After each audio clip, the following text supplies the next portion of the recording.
नमस्कार बंधुरा केमन आछो तोमरा सबाई आशा करछि सकलेई खूब भालो आछो। रुमार छोट्ट संसारे नतून एकटी भिडियोते तोमादेर अनेक अनेक स्वागत जानाई। देखो सकाल बेलाय बेश सुंदर ओয়েদার, सकाल नय एखन मोटामुटी 10:30 11টা बाजे।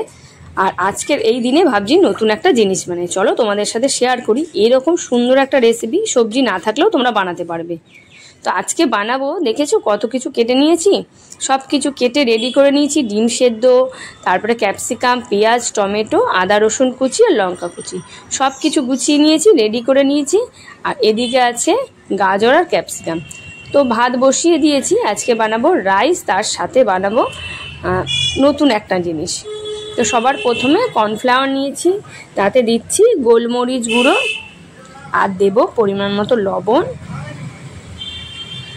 আর তাতে দিয়ে দেবো একটু ভিনিগার আর একটু সয়া সস।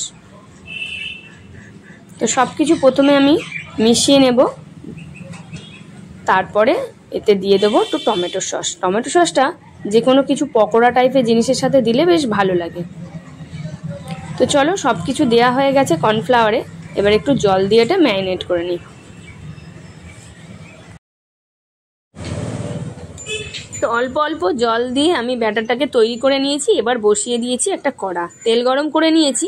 এবার ওই যে সেদ্ধ ডিমগুলো আছে সেইগুলো ব্যাটারে চুবিয়ে চুবিয়ে পকোড়ার মতো ভেজে নেব, কারণ আজকে বানাবো হচ্ছে এগ চিলি। নতুন রকমের একটা খাবার, খুব ভালো লাগে খেতে, একদম চিলি চিকেনের মতোই মনে হয়। মাংস ছাড়াও কিন্তু চিলি চিকেন বানানো যায়। তো আজকে সব কিছু এই যে সবজি সুন্দর করে কেটে নিয়েছি, সাথে টমেটোও দেবো। তো এবারে পকোড়াগুলো ভাজা হয়ে গেছে, পকোড়ার মতোই পুরো ভেজে নিয়েছি ডিমগুলোকে সুন্দর করে। এরপরে চিলি এগ বানানোর পালা। তো সবার প্রথমে যেমন চিলি চিকেন বানাই তেমনই বানাচ্ছি। আদা কুচি, রসুন কুচি, কাঁচা লঙ্কা কুচি তেলে ভালো করে একটু ভেজে নিচ্ছি। তারপরে দেব হচ্ছে ক্যাপসিকাম, পেঁয়াজ, টমেটো সব দিয়ে দেব, একটু ভাজা ভাজা হয়ে নিই। তো এবার দিয়ে দেবো টমেটো।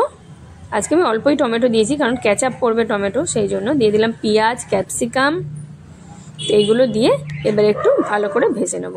তবে আমি ক্যাপসিকামটা একটু কাঁচা কাঁচা মানে ক্রাঞ্চি মতো রাখি, খুব সেদ্ধ হয়ে গেলে ক্যাপসিকাম ভালো লাগে না।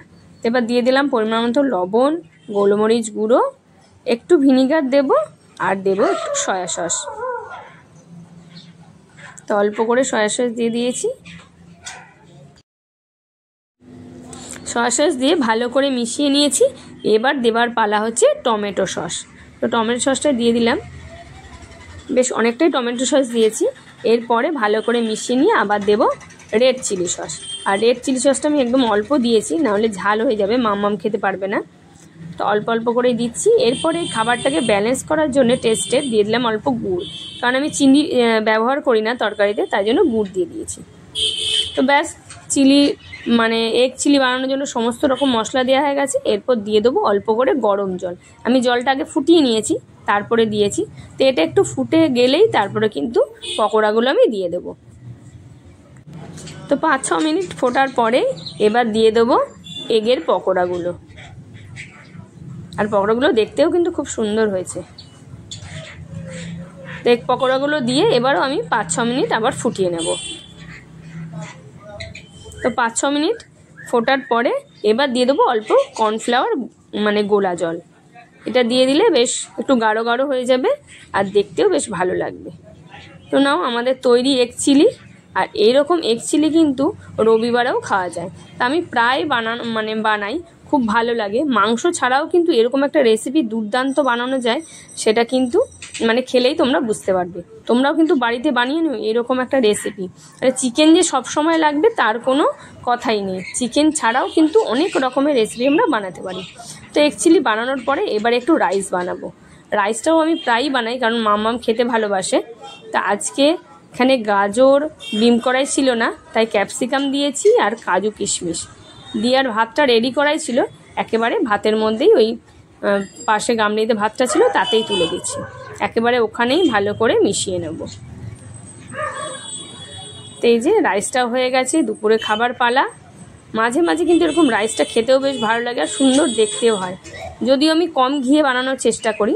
তা আজকে দুপুরের মেনু তৈরি হয়ে গেছে। এখানে আছে এগ চিলি আর হচ্ছে রাইস, সঙ্গে স্যালাডও নিয়ে নিয়েছি কেটে। তো এখন থালায় সাজিয়ে খাবারটা খেয়ে নেব। তো তোমরাও কিন্তু এরকম চিলি এগ বানিয়ে অবশ্যই জানিও কেমন হয়েছে, খেতে কিন্তু দুর্দান্ত হয়। তো আজকের ভিডিওটা এখানেই শেষ করছি। ভিডিওটা ভালো লাগলে লাইক কমেন্ট শেয়ার করতে ভুলো না। সবাইকে টাটা।